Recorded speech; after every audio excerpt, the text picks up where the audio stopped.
बिस्मिल्लाहिर्रहमानिर्रहीम। हालिया दिनों में वज़ीर-ए-आज़म इमरान ख़ान साहब ने चाइना का दौरा किया, जो कि चाइनीज़ ख़ुसूसी दावत पर ओलंपिक्स देखने वज़ीर-ए-आज़म इमरान ख़ान साहब चाइना पहुँचे। तो 4 दिनों में पाकिस्तान के कुछ मीडिया ने और कुछ जमातों के, ख़ास तौर पर एक मखसूस जमात नून लीग के वर्करों ने जिस तरह तूफ़ान बदतमीज़ी मचाया हुआ था, उसका जवाब क्या देना है, उसका जवाब तो पूरे मीडिया में बार बार दिया गया है।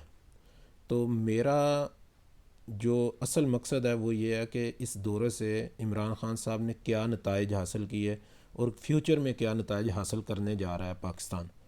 तो इस हवाले से कल मोहतरम जनाब वज़ीर आज़म के मुआवन ख़ुसूसी बराए सी पैक अमूर खालिद मंसूर साहब ने एक प्रेस कॉन्फ्रेंस की। उसमें जो उन्होंने कहा वो मैं आपके सामने शेयर करता हूँ और इस पर अपनी राय भी थोड़ी सी दूँगा। उन्होंने क्या कहा, चीन और पाकिस्तान ने सी पैक के दूसरे मरहले को आगे बढ़ाने के लिए इत्तेफाक किया है। चीन सी पैक के फ़ेज़ 2 के 7 शोबों में अरबों डॉलर की मज़ीद सरमायाकारी करेगा। 19 शोबों की चीनी कंपनियां पाकिस्तान में मल्टी बिलियंस डॉलर की सरमायाकारी करेंगी। सी पैक मनसूबे में सुस्त रवि का तासर गलत है। कुछ मनसूबों पर तख़यीर से मुतल्लक चीनी सरमायाकारों के तहफ़्फ़ुज़ात थे, जिनको वज़ीर-ए-आज़म ने सुना और फौरी तौर पर इन तहफ़्फ़ुज़ात को दूर करने की यकीन दहानी करवाई, जिस पर चीनी सरमायाकारों ने इत्मीनान का इजहार किया। प्रेस कॉन्फ्रेंस करते हुए खालिद मंसूर ने कहा कि सी पैक अथॉरिटी में वन विंडो ऑपरेशन का आगाज़ कर दिया गया और तख़यीर के मसाइल को हल कर दिया गया है। वज़ीर-ए-आज़म ने सी पैक में सरमायाकारी करने वाली कंपनियों को यकीन दहानी कराई कि वो सी पैक में वन विंडो ऑपरेशन अथॉरिटी के पीछे खड़े हैं। वज़ीर-ए-आज़म ऑफिस भी चीनी सरमायाकारों के मसाइल के हल में मदद करेगा। वज़ीर-ए-आज़म ऑफिस वज़ीर-ए-आज़म साहब ने चाइनीज़ सरमायाकारों को सबको यकीन दिलवाया कि जो हमने वन विंडो ऑपरेशन किया है, आपके जो भी मसाइल होंगे एक ही विंडो में आप जाएंगे, उसके सारे मसाइल हल करेंगे। और उसके बावजूद भी हम वज़ीर-ए-आज़म ऑफिस जो है वो उस विंडो के पीछे खड़ा है और वज़ीर-ए-आज़म ऑफिस आपको हर किस्म की सपोर्ट ML1 और तवानाई के मंसूबों पर मुस्बत पेशरफ्त। कहा कि एक बहुत बड़े मंसूबे के तहत ग्वादर में दांतों को पिघलाने के लिए कारखाना लगाने की पेशकश की गई है चाइनीज़ कंपनियों की तरफ से। इससे रोज़गार के 40,000 मौके पैदा होंगे। ये आप अंदाज़ा कर लें कि जो दांतों को, मुख्तलिफ़ दांतें जो पाकिस्तान से निकलती हैं या रिसाइकल होती हैं, उनको दोबारा से उनको पिघलाने के लिए जो कारखाने लगाना चाह रहे हैं चाइनीज़, उनमें 40,000 के करीब लोग भी एडजस्ट होंगे और ये कितनी बड़ी लेवल का काम होगा। और आपको याद होगा कि इसमें रैकोडिक और दीगर पाकिस्तान में बड़े मादनियात हैं जो कि हम निकाल ही नहीं सक रहे, और उसकी बुनियादी वजह यह है कि हमारे पास सोर्सेज की कमी है। उसके बाद चीन के साथ ज़री पैदावार बढ़ाने के मंसूबों पर भी बात हुई। चीन की एक कंपनी ने पाकिस्तान में एग्रीकल्चर टेक्नोलॉजी ट्रांसफ़र सेंटर बनाने की पेशकश की।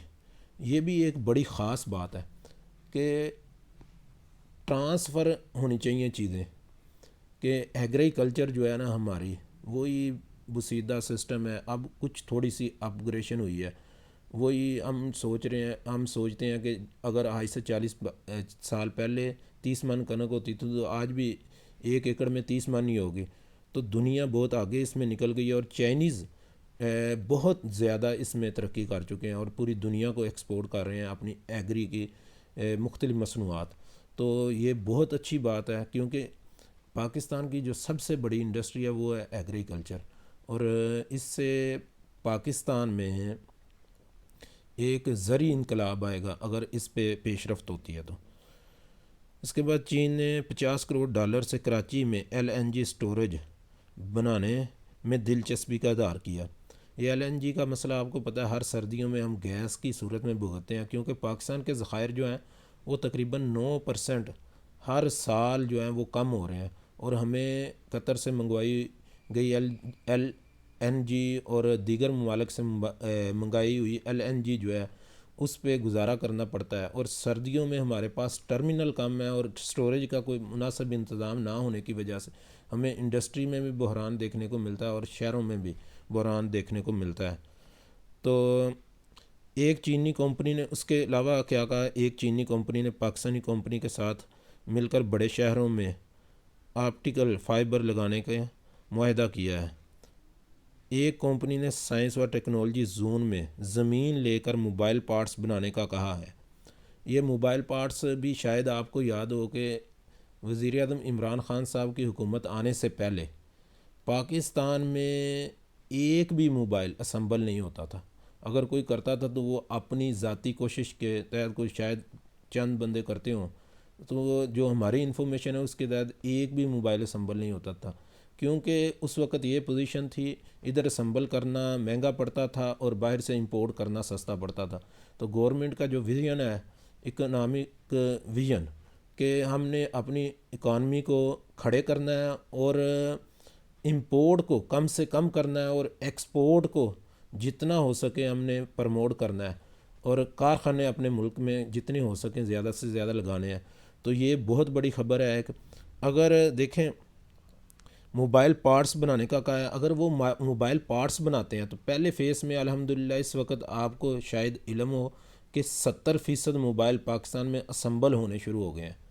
किसी ने वज़ीर आज़म इमरान ख़ान साहब से ये सवाल भी किया था कि इमरान ख़ान साहब इंपोर्टेड मोबाइलों पे और महंगे मोबाइलों पे आपने टैक्सेस और बढ़ा दिए हैं। तो इमरान ख़ान साहब ने, जो उनका स्टाइल होता है, उन्होंने ऐसे हाथ करके वो कहा था कि ये जो मैंने सारे कपड़े भी पहने हुए हैं ये भी मेड इन पाकिस्तान है। तो हमारी पूरी कोशिश है कि मेड इन पाकिस्तान जो है वो दुनिया में जाए, ना कि हम दुनिया की चीज़ें और दुनिया की चीज़ों को इस्तेमाल करें। तो उन्होंने कहा जी पाकिस्तान वो मुल्क है जहाँ हर चीज़ बन सकती है और हम कोशिश में लगे हुए हैं कि यहाँ हर चीज़ बने। तो इसके बाद सेमी कंडक्टर चिप की टेस्टिंग सहूलत भी पाकिस्तान में शुरू की जाएगी। खालिद मंसूर ने कहा रशकई में एक निजी कंपनी ने इलेक्ट्रिक वहीकल बनाने में सरमायाकारी में दिलचस्पी ज़ाहिर की है। आपको पता है कि इलेक्ट्रिक वहीकल जो है और इलेक्ट्रिक गाड़ियाँ, इलेक्ट्रिक चीज़ें जो हैं, आने वाला दौर जो है इनका है। और ख़ास तौर पर ये दुनिया पूरी में आप देखें, अमेरिका में आज टेस्ला जो है वो दुनिया की टॉप कंपनियों में शामिल हो गई है। उसकी वजह क्या है कि उनकी बैटरी वाली गाड़ियाँ। और इसी तरह पूरी दुनिया इसके पीछे लगी हुई है कि पेट्रोल से जान छुड़ाएं, इतना महंगा पेट्रोल इस्तेमाल होता है और पोल्यूशन भी इससे पैदा होती है। तो मैं ये समझता हूँ ये भी एक बहुत बड़ी बड़ी अचीवमेंट होगी अगर पाकिस्तान में ये शुरू हो जाती हैं। इसके बाद जो दिलचस्पी ज़ाहिर की, जबकि चाइना एनर्जी और पावर, चाइना ने पानी और बिजली के मंसूबों में सरमायाकारी में दिलचस्पी ज़ाहिर की। ये भी आपको याद होगा कि पाकिस्तान में इस वक्त 10 डैम जो हैं वो पाकिस्तान के इस हुकूमत ने शुरू की हैं, जो कि 2024, 25, 28, 27 में बन जाएंगे। और पानी से बिजली दुनिया में सबसे सस्ता सोर्स है और इसी तरह पाकिस्तान में भी ये सबसे सस्ता सोर्स है। पिछली हुकूमतों ने बहुत महंगी जो हैं वो बिजलियाँ बनाई और जिस वजह से आज हम बिजली का खसारा भी भुगत रहे हैं और इतना महंगा यूनिट भी इस्तेमाल कर रहे हैं। तो इंशाल्लाह जब ये डैम बनेंगे और डैम बनने के बाद इनसे जो लाखों एकड़ जो हमारी बंजर ज़मीनें पड़ी हुई हैं वो भी सैराब होंगी। तो इंशाल्लाह ये भी एक ज़री इनकलाब भी आएगा और साथ साथ एनर्जी जो है इसकी प्राइजें भी कंट्रोल में आ जाएंगी। तो मैं ये समझता हूँ ये भी बहुत एक बड़ी अचीवमेंट होगी अगर पाकिस्तान में वो पानी से बिजली बनाने के कारखाने, मतलब पानी से बिजली बनाने के डैम जो हैं वो उनमें इन्वेस्टमेंट करते हैं। तो ये भी बहुत बड़ी अचीवमेंट होगी। और पाकिस्तान में 60 साल के बाद आपको पता है ये 10 डैम बन रहे हैं। तकरीबन 1960 से 70 की दहाई में, 1960 की दहाई में, 70 की दहाई में ये बने थे। उसके बाद से आज तक 50 साल गुजर गए, किसी ने कोई डैम नहीं बनाया था। इसके बाद चाइना टेस्ट कंस्ट्रक्शन कंपनी ने पीएम के प्रोग्राम के तहत 5000 घर बनाने की पेशकश की है। ये वही वज़ीर आज़म का सस्ते घरों का स्कीम है, उसमें भी इन्वेस्टमेंट। चाइना रेलवे ग्रुप ने क्लीन एनर्जी हाउसिंग मंसूबे और स्पेशल इकनॉमिक ज़ोन में दिलचस्पी ज़ाहिर की है।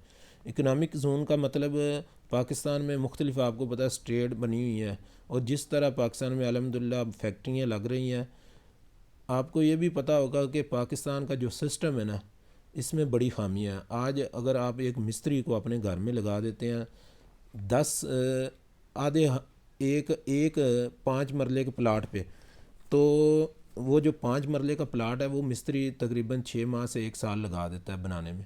तो हमें लोग कहते हैं जी तरक्की नज़र नहीं आ रही, तो मैं ये कहता हूँ कि ये जो है काम होते हुए, इंडस्ट्रियाँ लगते हुए वक्त लगता है, और इंशाल्लाह ये स्टार्टअप शुरू हो चुका है। उसके बाद चाइना रेलवे ग्रुप ने PML-1 मंसूबे में दिलचस्पी ज़ाहिर की। चाइना सीपैक अथॉरिटी ने बताया चीन की एक कंपनी ने पाकिस्तान स्टील मिल में भी दिलचस्पी ज़ाहिर की है। ये भी आपको याद होगा कि 2014 से ये स्टील मिल बंद पड़ी हुई है, और इनकी तनख्वाहें जो हैं उनके मुलाजमों की वो पाकिस्तान गवर्नमेंट दे रही है। और पाकिस्तान गवर्नमेंट ने बड़ी कोशिश की थी कि इनको गोल्डन हैंडशेक दे दिया जाए, या तो मुलाजम जो हैं वो आगे से सुप्रीम कोर्ट चले जाते हैं। अगर ये काम हो जाता है तो ये भी पाकिस्तान के ब्राइट जो है फ्यूचर उसकी तरफ एक बहुत बड़ा कदम होगा। लेकिन जी जबकि एक पेट्रोकेमिकल कंपनी ने ग्वादर में रिफाइनरी में दिलचस्पी ज़ाहिर की है। रिफाइनिंग एक पेट्रोकेमिकल कंपनी ने ग्वादर में रिफाइनिंग में दिलचस्पी ज़ाहिर की है। ये भी बहुत बड़ा काम होगा अगर रिफाइनिंग होनी चीज़ें शुरू हो जाती हैं पाकिस्तान में। तो हमने चीन को अपनी रिफाइनिंग कंपनी मुंतकिल करने की दावत दी है, और इन्हें हर तरह की तावन की यकीन दहानी कराई है कि हमने अपनी जो कंपनी है वो भी कहा कि आप अगर लेना चाहें तो हम दे सकते हैं, और आप इसको अपग्रेड करें और आप इस पे भी काम कर सकते हैं। हमने कम से कम वक़्त में इन चीज़ों को अमल दरामद की तरफ लेकर जाना है। खालिद मंसूर साहब ने कहा चीनी सरमायाकारों ने मसाइल के हल के लिए इक़दाम किए जा रहे हैं। 500 लीडिंग बिज़नेस ग्रुपों को 500 लीडिंग बिज़नेस ग्रुपों को वज़ीर-ए-आज़म ने इत्मीनान दिया है। चाइना के जो टॉप के 500 ग्रुप हैं बिज़नेस ग्रुप, उनको वज़ीर-ए-आज़म साहब ने इत्मीनान दिया है कि आप आएँ, पाकिस्तान में इन्वेस्टमेंट करें, पाकिस्तान में इंडस्ट्रियाँ लगाएं, पाकिस्तान से एक्सपोर्ट करें। इंशाल्लाह पाकिस्तान आपको हर किस्म की सहूलत, हर किस्म की एनर्जी, हर किस्म की सिक्योरिटी प्रोवाइड करेगा। तो अब पाकिस्तान सिर्फ ज़बानी जमा खर्च नहीं करेगा, बल्कि चीनी सरमायाकारों को मुराद दी जाएंगी। मौजूदा सरमायाकारी का तहफ़्फ़ुज़ देना अब हमारी ज़िम्मेदारी है। उन्होंने कहा चीनी सदर को पाकिस्तान के दौरे की दावत दी गई, और वज़ीर ख़ारजा शाह महमूद कुरैशी को चीनी दौरे की दावत भी आई है। देखें, ये अरबों डॉलर की इन्वेस्टमेंट जो है ना, इस पे बातचीत हुई है, और इस पे कुछ पे तो काम भी शुरू हो गया है। चाइनीज़ बहुत ज़्यादा इंटरेस्ट हैं पाकिस्तान में बिज़नेस करने के। उसकी एक दो वजूहात मैं ख़ुद ज़ाती तजर्बे से आपको बताता जाऊँ कि इस वक्त चाइना में जो स्किल्ड लेबर है उसका कम अज़ कम जो चाइनीज़ RMB में उसकी पे है, जो आम किस्म के मज़दूर की स्किल्ड जो लेबर है उसकी जो है वो कम अज़ कम 10,000 RMB, मतलब पाकिस्तानी 3 लाख रुपए से ऊपर उसकी इस वक्त तनख्वाह है। और जो आम मज़दूर है, जिसको हम इधर मज़दूर बोलते हैं या हेल्पर वगैरह बोलते हैं, उनकी तनख्वाह जो है वो 4-5 हज़ार RMB है, 5,000 RMB तकरीबन। तो वो 1.5 लाख रुपए पाकिस्तानी बनते हैं।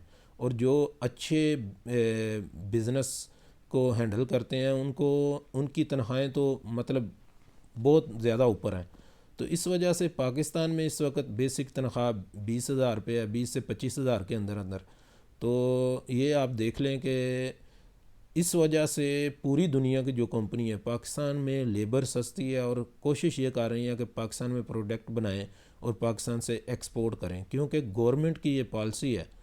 जैसे कि मोबाइल आज से 4 साल पहले एक भी नहीं पाकिस्तान में बनता था, इस वक्त 70% बन रहे हैं। तो ये गवर्नमेंट की पॉलिसी है कि गवर्नमेंट बिज़नेस को पाकिस्तान में ज़्यादा से ज़्यादा दुनिया से मूव करवाए, और इंडस्ट्री पाकिस्तान में ज़्यादा से ज़्यादा लगे, और पाकिस्तान मेड इन पाकिस्तान जो है वो चीज़ें लोगों को मिल सकें।